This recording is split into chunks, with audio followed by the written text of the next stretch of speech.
So ಇವತ್ತು ನಮ್ಮ ಪೋಲೋದು ಇದು ಎ ಸಿದು ಬ್ಲೋವರು ಕ್ಲೀನ್ ಮಾಡೋಣ ಅಂತ. ಅದ್ರದ್ದು ಬೇರಿಂಗ್ ಸ್ವಲ್ಪ ಲೂಬ್ರಿಕೇಷನ್ ಮಾಡಬೇಕು. ಹಾಗೆ ಜಸ್ಟ್ ಈಗ ಗ್ಲೋ ಬಾಕ್ಸ್ ಓಪನ್ ಮಾಡಿದ್ದೀನಿ. ಗ್ಲೋ ಬಾಕ್ಸು ಓಪನ್ ಮಾಡಿ ಆದಮೇಲೆ ಏರ್ ಬ್ಲೋವರ್ ಇವಾಗ ತೆಗಿಬೇಕು.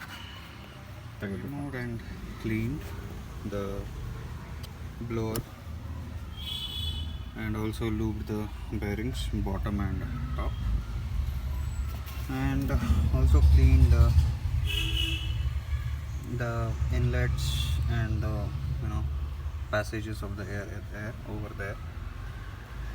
I'll fit back. So done with the installation of the blower back into the place. So now I'll just fit the glove box and finish up the installation. So just let's check the fan speed.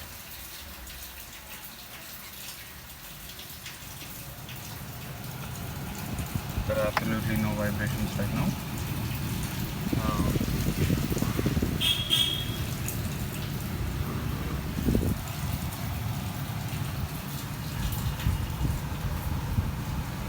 There is a lot of breeze coming out.